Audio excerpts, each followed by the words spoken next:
My brother-in-law died suddenly, and now my sister and her kids have to sell their home. That's why I told my husband we could not put off getting life insurance any longer. An agent offered us a 10-year, $500,000 policy for nearly $50 a month. Then we called SelectQuote. SelectQuote found us identical coverage for only $19 a month, a savings of $369 a year. Whether you need a $500,000 policy or a $5 million policy, SelectQuote could save you more than 50% on term life insurance. For your free quote, go to SelectQuote.com. SelectQuote.com. That's SelectQuote.com. SelectQuote. We shop, you save. Full details on example policies at SelectQuote.com/commercials. With the Lucky Land Slots, you can get lucky just about anywhere. This is your captain speaking. We've got clear runway and the weather's fine, but we're just going to circle up here a while and get lucky. No, nothing like that. It's just these cash prizes add up quick. So I suggest you sit back, keep your tray table upright, and start getting lucky. Play for free at LuckyLandSlots.com. Are you feeling lucky? No purchase necessary. Void where prohibited by law. 18+ terms and conditions apply. See website for details. Welcome to Pretty Lies and Alibis. Join us as we seek the truth and travel the long road to justice. What's going on, everybody? Welcome to another episode of Pretty Lies and Alibis. I'm Gigi Fruit Loop. How are you? Hanging in there. How are you? I'm tired. So I got to tell you why I'm tired. But first, we want to give a big shout out to our sponsor, Two Cool T-Shirt Quilts. If you look behind me on YouTube, you can see two of her pillows. The Clemson one's not propped up. Kind of like our season. It's leaning a little bit this year. It's leaning. It was bad. So it's going to be the holidays, guys. And I think if you want to give somebody something really sentimental, this is the way to go. So go to www.twocooltshirtquilts.com/prettyliesandalibis. And what, Fruit Loop? They can take your t-shirts and make them into a quilt that is too cool. Yeah. So what about this missing series? It's been really good. We got some really good responses out of it. You guys are loving it. Yeah. So every Saturday, as long as there's no catastrophe in our lives, we are hoping to feature one missing person, maybe two, depending on if there's not a lot of information. So yeah, thank you guys. And we appreciate all the suggestions. We're taking them and making notes. You would not believe the number of suggestions that we've had to cover. So this evening, we're kind of late. We didn't think we would get one in today because we just, like, my house was at a point where I had to stop what I was doing. But so I just got back from helping my 87-year-old grandma put up her Christmas tree. And so my daughters were with me and she said, "Hey, will you help me move your grandpa's bed?" She didn't like the way it was positioned. He's been dead for almost 5 years, but his little room's still the same. They slept in separate rooms because he snored too much. Super cute. Man, I'm going to tell you, she's sweet as pie, but when you're moving furniture, an inch to the left, nope, too far. Wait, you're not listening to me. And my girls have never seen their grandma like that. They were dead. That's funny. Move to the left. Then a few nights ago, I about died of death. I had I'm going down this kind of slow road. It's dark because it gets dark at like 4:30. Yeah, daylight savings time. Oh my gosh, it's crazy. We need to do away with it. Yeah. But so out of the corner of my eye, like I have the LED headlights on my Jeep or whatever. They're really bright. And I see two eyes. And then before I know it, there's a deer running in front of my Jeep. And it's a doe. Doesn't have the big horns. And if that thing had not jumped over the hood of my car, like a reindeer going in front of my car, we would have hit. I can't imagine. So that's a difference in elk. So when in New Mexico, when elk will stand and not run, but deer dart. Well, I mean, I've seen the meme that says a deer in the woods hears a stick break and they run in the other direction and then headlights run right for them. I almost had to pull over. I was shaking. But we had a moment where we made eye contact and he was just. When you got Elmer Fudd hunting you in the woods, you're going to run. And then, so I've been up since 3:30 and Sherlock is to blame for this one. So I wake up And it almost sounds like club music. It's like, and I'm like, what is going on? And the cat just pukes all over my comforter. So I had to go outside at 3:00 this morning, 3:30, and get the hose pipe and wash this off because it was everywhere. So that started off my day of deep cleaning. Yeah, you just cause everybody to say, "What is a hose pipe?" So in the South, sorry, we don't call it a hose, we call it a hose pipe. Yeah, garden hose or Yeah. whatever. Yeah. Hose is what they call it up north. If you put hose pipe, they make fun of you. I used to get made fun of all the time. Yeah, well, there you go. We'll probably get made fun of. So There we're we going to jump in. So we just want to update real quick about some hearings that are going to be happening. Chad has 3 hearings on December the 2nd.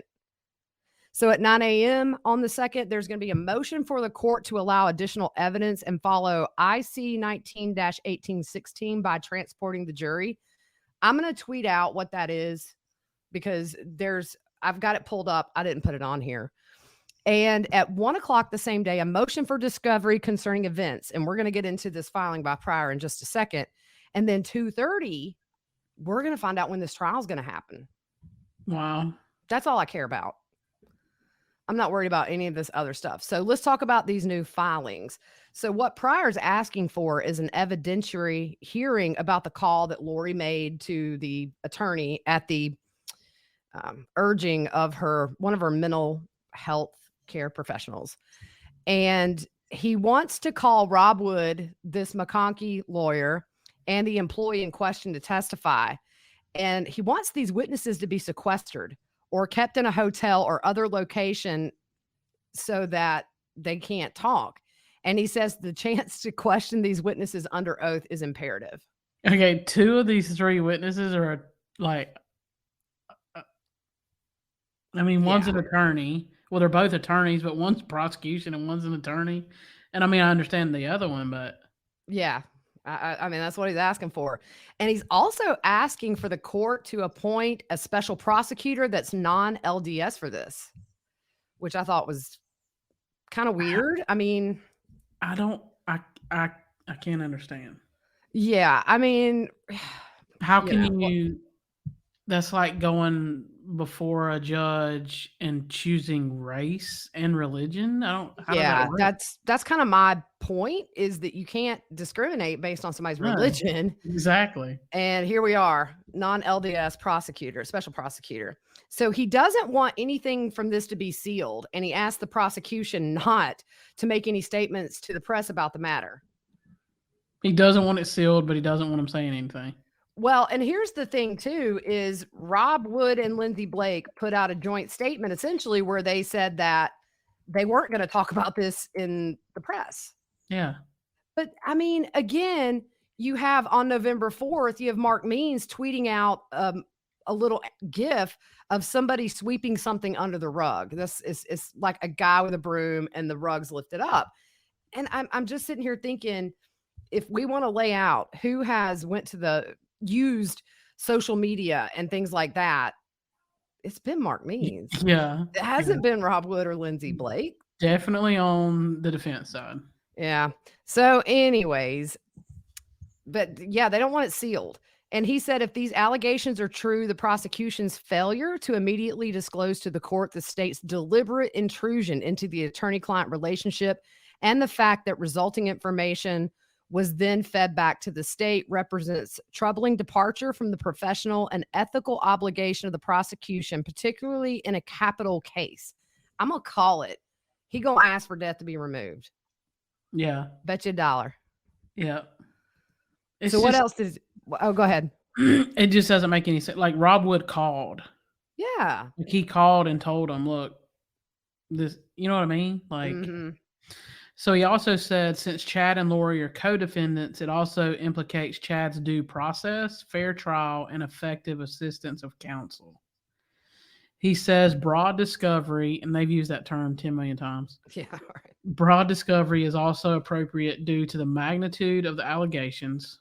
Pryor argues it is unquestionable that a state hospital employee entrusted with caring for an incompetent defendant is a government actor. Yeah, and that's just a little bit. I tried to kind of pull I have literally 7 pages of notes on this filing. And then I thought, it ain't worth it. Yeah. So that's essentially what he wants. But the prosecution filed something last Wednesday, not relating to this, but about the jury. What did they have to say? So they were asking that the jury be brought in from Ada County.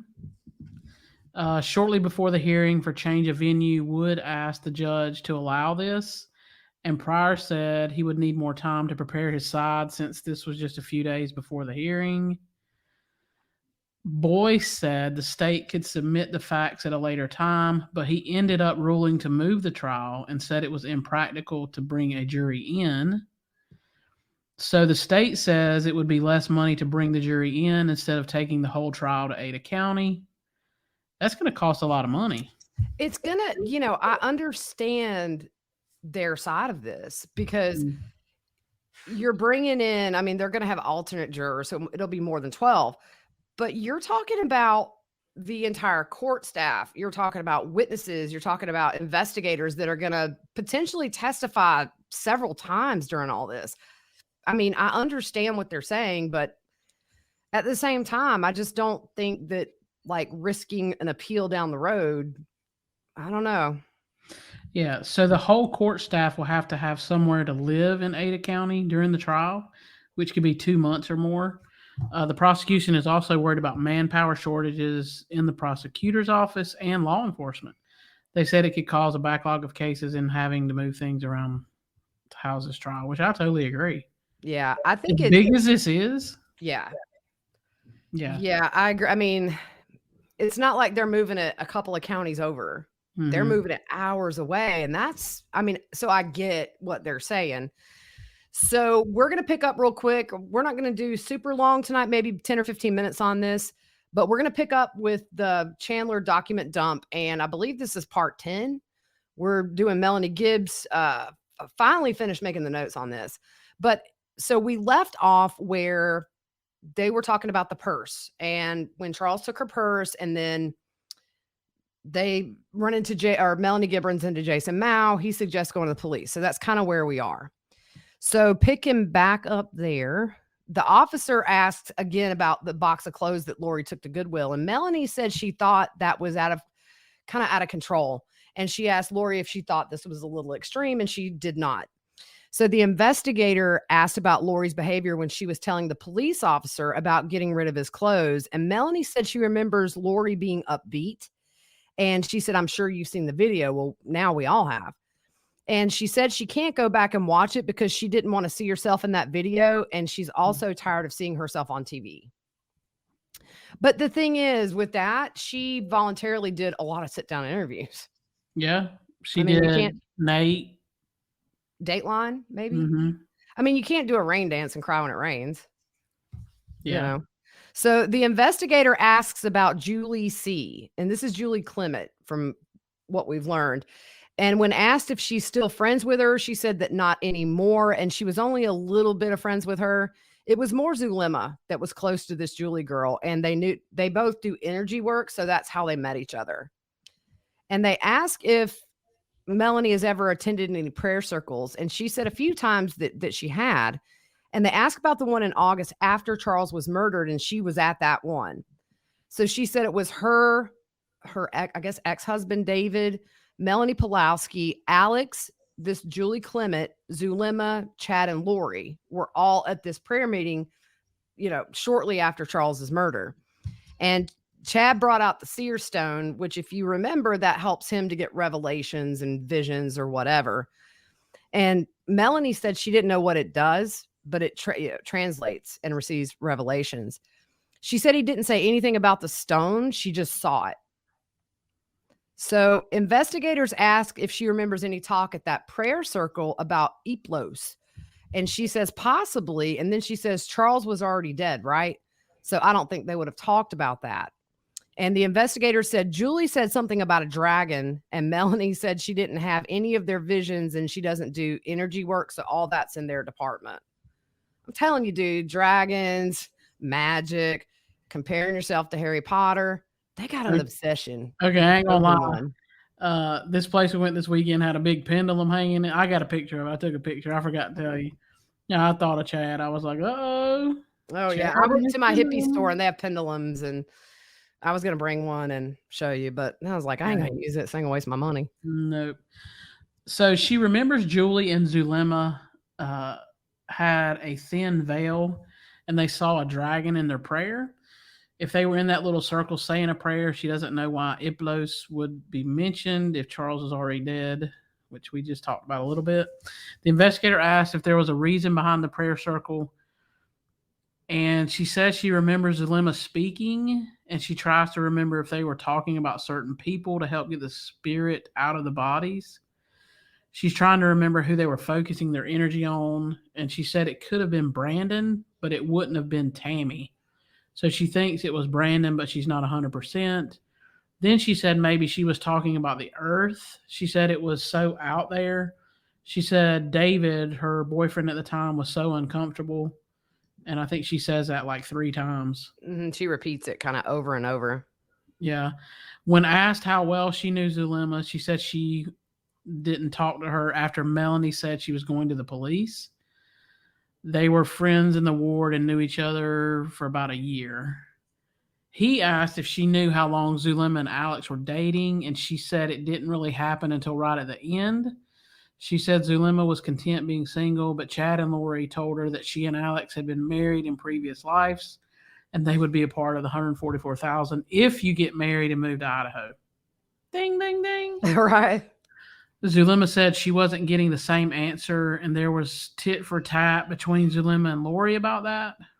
Zulema was waiting to get answers, and Melanie said at one point, right at the end, she said Lori and Chad were in Hawaii, and her and Alex did a blessing over the phone because they were being attacked by Julie Rowe through a text, and they saw a dragon.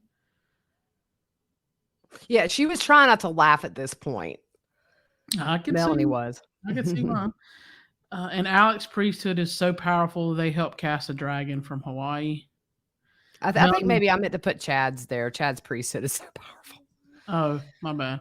I was about to say, Alex is priest. He's a priest.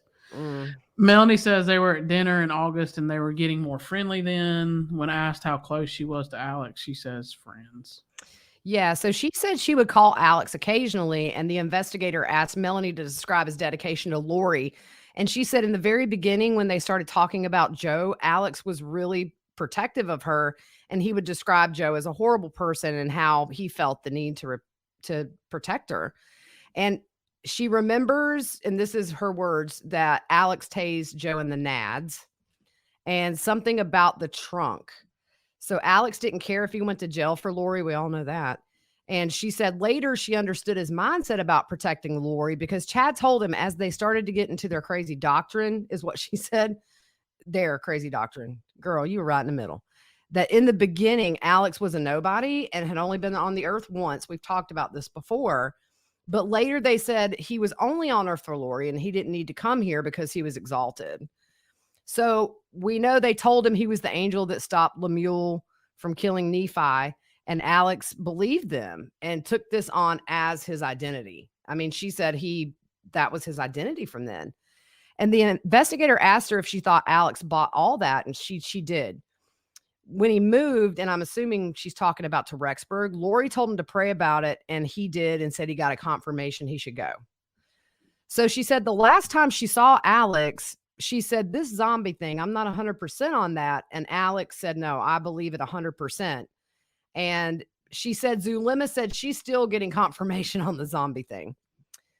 So she said he totally believed Chad, and Chad gave him this blessing. And the investigator said, that's my next question. Were you there for that blessing, or did you ever hear that blessing? And Melanie said no, but she said that Alex told her Chad gave him a beautiful blessing and he cried like a baby. And he said he never cries. So this was the day Lori and Chad got married, that he got the blessing, cried like little baby. Oh, my word. Oh, I know. So the investigator asked Melanie to describe the patriarchal blessing in her own words. What's the importance? And she said the way she was taught growing up is he is called of God. He gives a blessing to a person about their life. She said Chad sure played that role. She said he was absolutely not authorized to give that blessing. The investigator asked, if you got it at a young age, would it be some sort of guidance for you? And Melanie says, yes. It talks about your life, the gifts you have, things that may happen in your future if you're obedient. The investigator plays a clip, and it's labeled Patriarchal Blessing, and you hear Chad's voice. He says, this is Chad Daybell. It's November 24, 2019, Sunday afternoon, 5:15 p.m., and I'm going to give Alexander Lamar Cox a patriarchal blessing. You hear Lori's voice in the background. Mm-hmm. Boy, he didn't make them work to find out when this blessing was given. For real. November 24th, 5:15 p.m. and 49 seconds. Ding, ding. Here's a big flashing red light. Here it is. The investigator asked what her relationship with Chad was like. She said the first meeting was brief. She introduced herself and said she lived in Arizona and said she had some beautiful experiences with the Lord herself. And she probably mentioned she did classes herself. She said he read the foreword in her book. She says she sent the picture to Rob. Yeah. And we're assuming that's Rob Wood, right? Yeah, I'm guessing she probably just sent like a screenshot of her forward. Yeah. Yep. So the investigator says if you look at the hierarchy of the scores, vibrations, who would you put at the core, the center of this group? And she says Chad and Lori. They considered themselves the head of that group. So then the investigator asked if there was a particular name for the group. Dude, don't even give me a pause second because I will go there. I paused. And Melanie says no, and people ask if there's a big following, and she said no. She will do the best to describe what she knows, but she says there's lots of other things she doesn't know. She said Chad was so quiet about his life. In Chad's little circle with Lori, there's people she mentioned around the table, and there's 3 other girls that got kicked out of the group, Serena, Christina, and Nicole. It sounds like Charlie's Angels or something. And that was at the beginning. Yeah.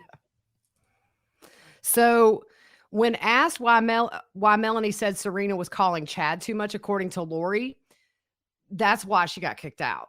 And they decided Lori decided she was turning dark and had to go because you're moving up. Like everybody else. You're turning dark. Yeah. Yeah. The minute that you Payne was dark, everybody was dark. I know, right?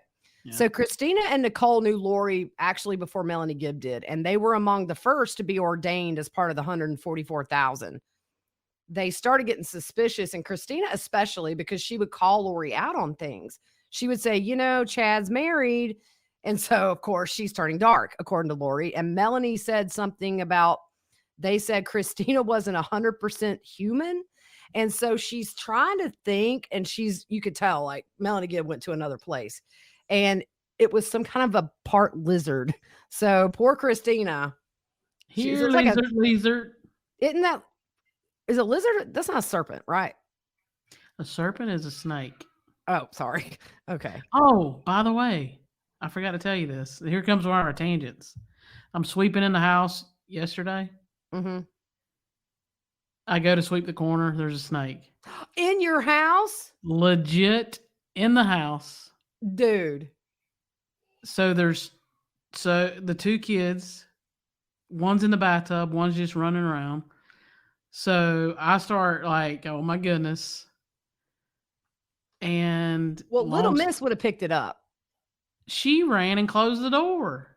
Oh, really? And then when she saw it, she squealed and ran away. Yeah, I would too. I would burn the house down and I would be homeless tonight because ain't no way. I was proud of myself. I eventually got one of the kids to bring me the dustpan, and I pinned it down with a broom, and I swept it up in the dustpan and took it outside. Dude, I would never close my eyes in that house again. Okay, so how big was it? Well, it was just a baby one. It was about that big. That ain't a baby. It was a little baby king snake. Oh, well, see, I had a copperhead on my porch that Sherlock, like at a Fu Manchu, had it in his mouth. Bad. King snake is good. It'll eat copperheads. Oh, really? Yeah, they're good snakes. Dude, I got a spare bedroom. Come on, Fruit Loop. If I ever cussed in my life, that would have been the time, and I didn't. Yeah, see, I would have passed out, and it would have like wrapped around my neck, and that's how I would have went. So, anyways, Melanie said that was it as far as the whole zombie talk at this point. So Chad and Julie Rowe were friends, as you know.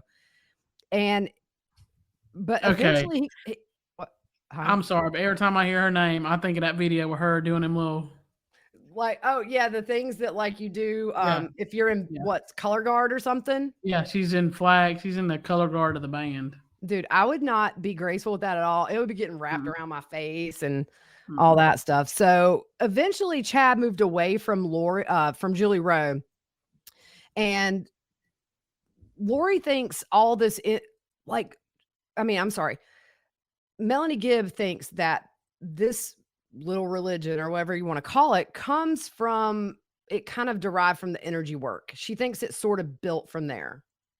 That's her opinion. So she says Julie Rowe, between the two, she's trying to remember who started what. And she said Julie didn't know about the zombie thing. That was all Chad. Either her or Eric Smith, the follower of Julie's, came up with the multiple probation thing. She heard it could have been from this Eric guy, but she didn't know if that was true or not. But Eric did write a book on multiple probations.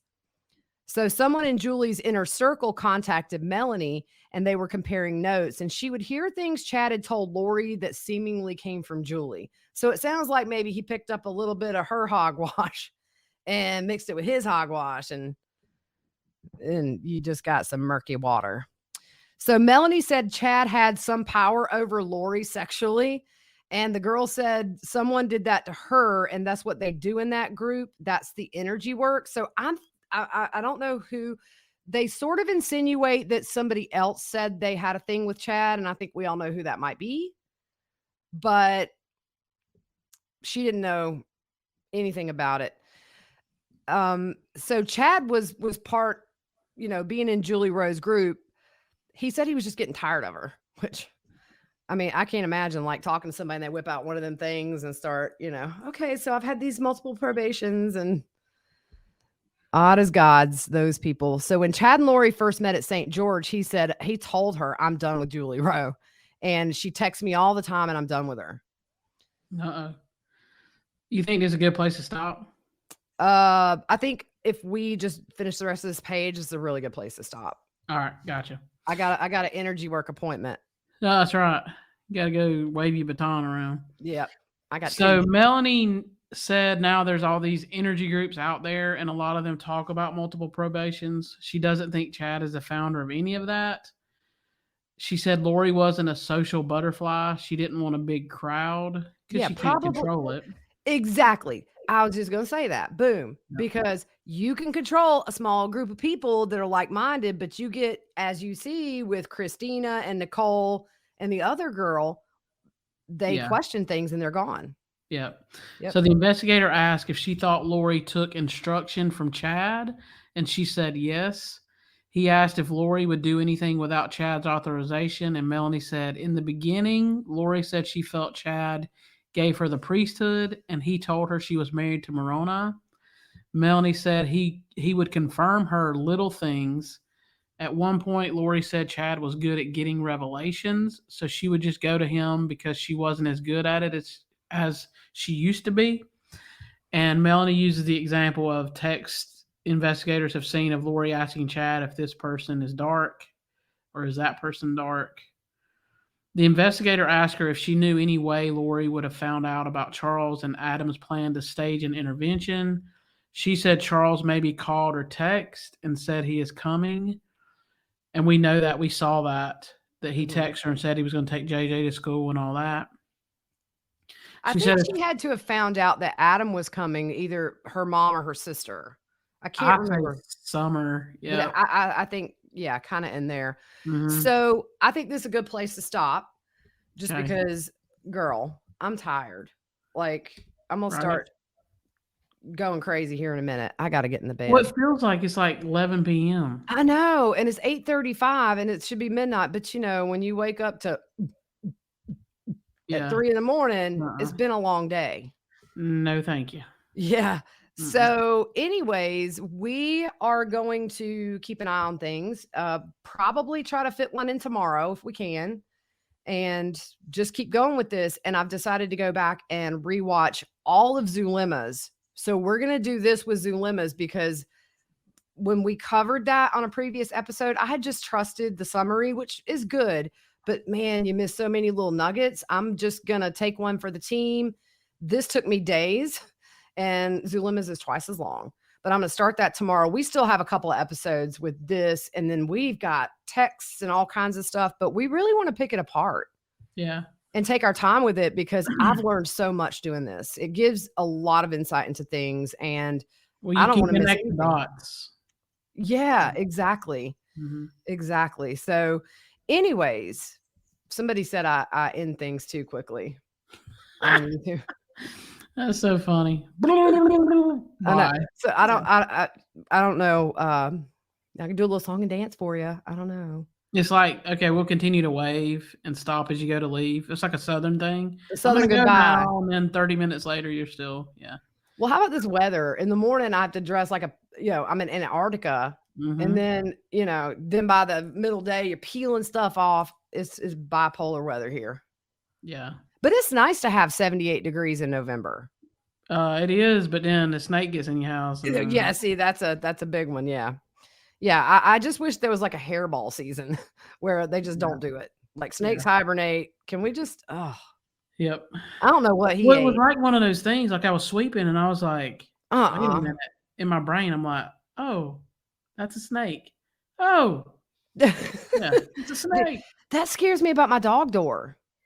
Oh, they'll get in there. Oh, It's I know. heat. We had a possum get in the house one time. Yeah. That was a heat. whole thing. Snakes are looking for heat right now. Oh, hush. Yep. They're going to snuggle right up next to you. I don't know. Miss Rather let my dogs tinkle in the house and just shut that off. I know, right? Oh, man. Maybe I should put like a booby trap down there. Oh, I could put a glue trap. All right. Yeah, do that. No, then they'll get stuck. That's better than cuddling up with me. All right, guys. We are out of here. Have a good rest of your evening. See you tomorrow.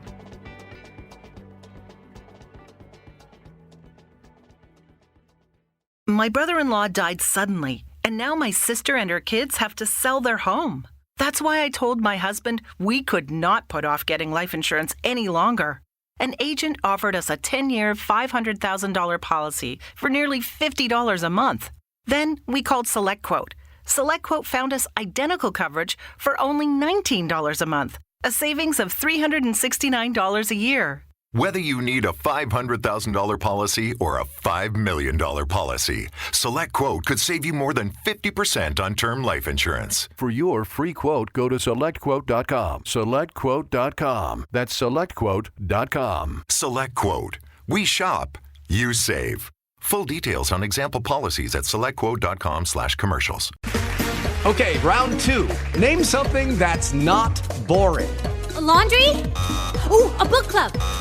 Computer solitaire, huh? Sorry, we were looking for Chumba Casino.